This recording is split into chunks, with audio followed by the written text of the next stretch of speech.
welcome back to a brand new video on the channel, guys. So what I have for you guys today is of course going to be another episode of the Championship Roundup, and in today's video we've got a lot of talking points to go ahead and discuss. We had a really action-packed weekend in the Championship, and as always I'm very interested here as to what you guys thought of everything. So make sure you do leave your comments in the comments down below as to how you think your club did perform this weekend. As we go through the video, you know, we'll bring up quite a few talking points as we do have. There was a lot of drama going on this week, that's fair to say. So if you do go on to enjoy the video, guys, make sure you leave a like. It is always massively appreciated, and make sure you do subscribe for some regular Championship content. And as well as going over all of this weekend's games, guys, we do also have some score predictions to make at the end of the video as well. We have 6 Championship games going on in midweek. All of them are the games which were cancelled last week due to the snow, so we got them to predict at the end of the video as well, so we got a lot to go over. So just before we do get into any of my analysis, guys, I will include your guys' comments on screen now, so if any of you guys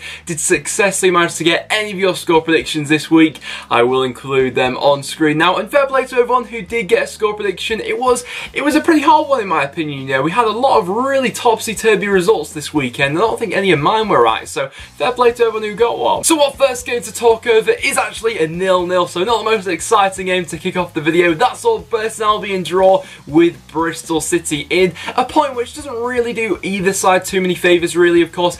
Looking over the whole flow of this game, I'd say that Burton Albion probably had the better of it really. I mean, they had the better chances in this game, I think. Both Boyce and Darren Bent probably had the best chances of this game, and Frankie Fielding had to have a big performance in net for Bristol City. We saw a lot more intent from Burton in this game to go on and win the match, which we've not really seen from them too many times this season, and so I like the edge about Burton. It's just they didn't have that clinical edge to go ahead and finish any of their chances. Bristol City, though, I thought some of their forward players were looking a little bit isolated in this one. You know, they couldn't quite get some of their moves going in this one, but one thing that is important is after coming off the back of a defeat, it's imperative to go ahead and respond to that and at least come back with a draw in this one. You know, you don't want to be getting into a cycle of going into a losing streak at this point in the season, so to get rid of that loss, to put that behind them from midweek, this could be a platform to build on now. Then our next game saw Cardiff City continue to pile on the pressure at Wolves on the top of the Championship as they managed to go ahead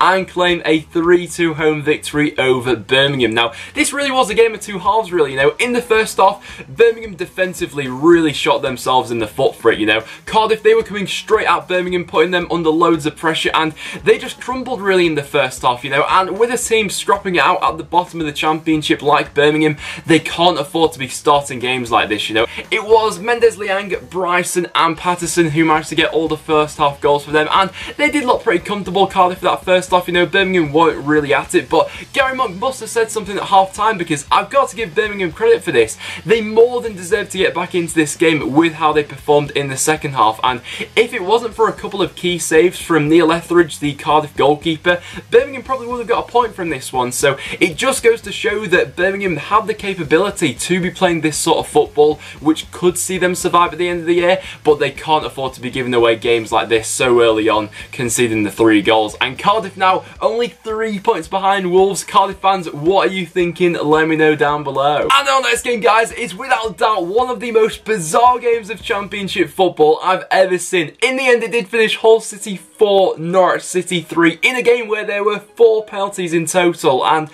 it was just really bizarre, this one. I'm not gonna lie about that. And you know, for quite a while now with Norwich City, you know, we've been associating them with quite low scoring games. You know, there's been an odd goal here or there, but their forward line hasn't been at it. This game was just the opposite really. James Madison managed to go ahead and bag a first half hat-trick for Norwich, one of them being from open play and the other 2 being penalties in what was a pretty decent first half for Norwich. Hull had looked pretty decent going forward, I'm not going to lie about that. It was Jackson Irvine who got their first goal with a nice flowing move going forward from them, which saw Abel Hernandez and Harry Wilson combine for the goal. And then of course Abel Hernandez scored a goal just before half time from the penalty spot. And in the second half we had even more drama. Hull then got a second penalty and Abel Hernandez went ahead and stuck that away, and then Harry Wilson with a mazy run around a couple of Norwich players managed to make it 4-3 to Hull City. And also with some of the penalty shots in this one, they were a bit dubious, you know. I've watched them all back on the replay now, and it just seemed like the referee was giving the penalty for anything in this game, you know. If a player so much as just nudged someone inside the box, the referee was pointing straight to the penalty spot. So I was a bit, you know, I wasn't really sure with all the shouts, I'm not going to lie about that. But in the end, I thought that Norwich would have been disappointed with some of their defending, especially for the last goal, which Hull scored. You know, they were just there like statues, really, for Wilson to go around. But a massive 3 points that is for Hull City, who, with the added impetus of Abel Hernandez going forward, they just look a different team. And this game then went ahead and finished as a goalless draw. Once again, not the best game in this one. You know, we had the hectic game going on at Hull. This one didn't really live up to those expectations. You know, both teams were going for it for this one. You know, there was no real lack of effort into this game. It was just a little bit scrappy, you know. The game got bogged down in midfield quite a bit. Most of the chances coming from set pieces, really not much quality originating from open play in this game. You know, Ipswich had a couple of in-swingers from Martin Waghorn, which Blackman had to be aware of in the Sheffield United goal. And Sheffield United had a couple of chances, maybe more of them towards the second half of the game. But overall, not the best result for Sheffield United, who are of course still chasing the playoffs. But it's going to be important for them that they win that game in hand in midweek. The next game saw Middlesbrough go ahead and continue their impressive run of form at the moment with a convincing 3-1 home victory over Barnsley. So we'll quickly touch on Barnsley first of all for this game. They'll have been disappointed once again with some of their defending for this one. You know, recently a couple more individual mistakes have been creeping into Barnsley's game, and in this one I thought that as a collective, really more so than individual mistakes, still have been let down by their defending in this one. But one thing that has to be said is the bottom four of the Championship now is starting to be cut adrift. You know, the gap between Barnsley and Bolton is now 4 points. So if Barnsley don't go ahead and get a win in midweek, that gap's just going to continue to increase the further we get into this Championship tail end of the season. But Middlesbrough, they did look very impressive for this one. Got off to a perfect start, really, with Daniel Ayala putting them ahead after less than a minute from what was a really bizarre goal, really. He sort of seemed to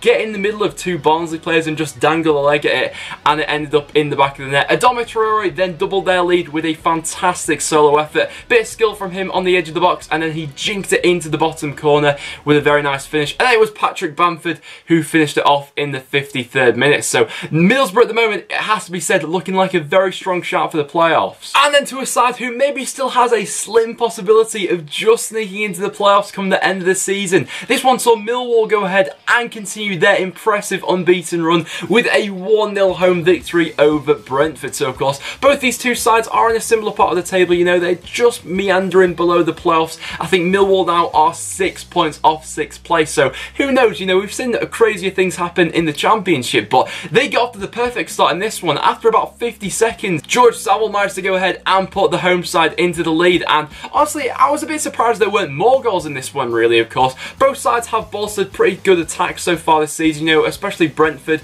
a side we really associate with that free-flowing football going forward. But we have to give credit to Millwall in this one for the way they stood up to them defensively. You know, with some of the chances that Brentford created, they probably should have got back into this game, but Archer produced some big saves, and that defensive block which Millwall managed to do, they are such a hard side to go ahead and break down. You know, there were a couple of times where Brentford were getting in between the lines, and they should have done better with some of the chances they did get, but we have to be giving praise to Millwall, really. They're on a fantastic run in the Championship, and 6 points off the playoffs, who knows what could happen. The next game saw Michael Preston go ahead and be beaten by 2-1 to Fulham, thanks to a last-minute Mitrovic winner. And God, this was a tough one to take, but I've got to give Fulham credit for this one. You know, their game management for this one was really excellent, and the substitutions that Jukanovic made for this game really did, you know, prove pivotal come the end of the match. But Mitrovic is such a tricky customer when he's playing against Preston. Realistically, a striker like Mitrovic was the difference in this game. You know,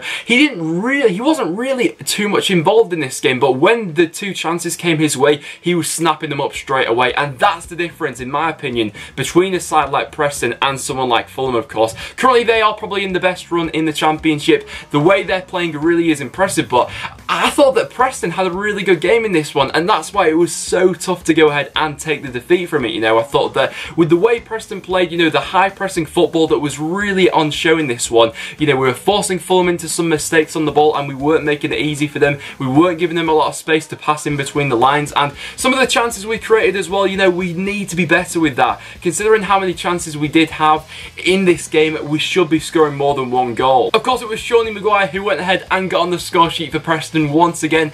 I could only dream really of where we'd be in the table if we had Maguire fit all season, but he's in a real hot shot of form at the moment, and it's going to be really crucial for us that he continues this form until the end of the season. But fair play to Fulham, you know, Mitrovic was the difference in the end, and God, I hate playing against him. The next game saw QPR go ahead and claim a 1-0 home victory over Sunderland. So Sunderland just continuing to lose game after game at the moment, and currently now they are 4 points adrift of safety, and the only real positive for Sunderland at the moment is other teams above them aren't really capitalising on their bad form as well. You know, we've seen Burton dropping points this week, Birmingham and Barnsley as well, so that's the only thing which is keeping Sunderland at the moment from being cut adrift at the bottom. But in this one, you know, the first half of this one, it was a bit of a scrappy game, but the big talking point had to be Jason Steele, the Sunderland goalkeeper. In the second half, in the 49th minute, he went ahead and was sent off for handballing it outside the box, and I don't know what he was thinking for this one really. You know, I put him in my top 10 flops of the season video, and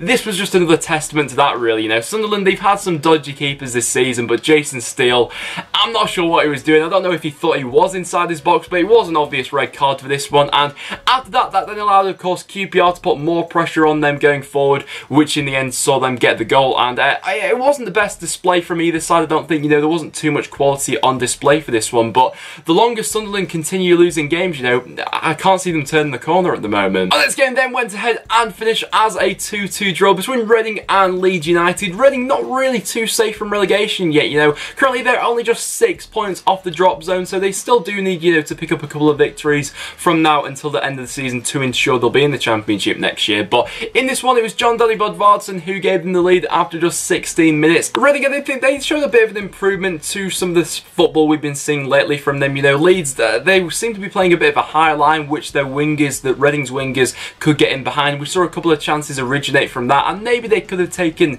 more goals into the break at half time, but Leeds managed to respond at the perfect time really. It was Pontus Jansson who popped up in the 43rd minute to get Leeds back into the game, and then in the second half there was a bit of a balance between the two teams really. Of course, we saw Pablo Hernandez go ahead and stick in a fantastic goal to make it 2-1 to Leeds. It really was. It was a nice bit of skill he showed, and then to bend it into the far corner, definitely a contender for the goal of the weekend. But Leeds being in front, it didn't last for too long as Reading managed to get back into it just 2 minutes later, thanks to an own goal from Ewan O'Kane. So at the moment, I don't really know what to say about Leeds really. I can't see the playoffs being a realistic possibility for them come the end of the season. You know, their form at the moment just doesn't seem to be like they're going to be pushing the top 6 really. So it's all about Paul Heckingbottom getting performances out of these players and building a spine that he can take into next year now. The next game went ahead and finished as a 1-1 draw with a very dramatic finish in this one as the points were shared at Hillsborough. So in this game, it was Sheffield Wednesday who took the lead through George Boyd. Bit of a controversial goal, you know, the linesman originally put his flag up, but then the referee decided to go ahead and give the goal anyway. And in the build up to that, I thought Bolton had a couple of decent chances in the first half to go ahead and take the lead. You know, Adam Lafondra had a scissor kick from like point blank range, which was blocked. Joe Wildsmith had to pop up with some big saves in that half, and then of course George Boyd took the lead from them. And then in the 93rd minute, Aaron Wilbraham, who I have seen has got quite a bit of stick from Bolton fans over the course of the season, managed to go ahead and stick it into the back of the net in the 93rd minute. And honestly, that point for Bolton now could be absolutely huge. You know, when we were speaking about the Barnsley game, that now forms a gap between them and Barnsley and the relegation zone. And if Bolton can continue this formula, picking up the points away from home like this, and then just grabbing an odd victory at home now and again, we should see them in the Championship next year. I know next game provides probably what some of the biggest talking points this weekend in the Championship. This saw Aston Villa 4, Wolves 1 in what was a mad game of Championship football. I did quite enjoy watching it. It was quite a good game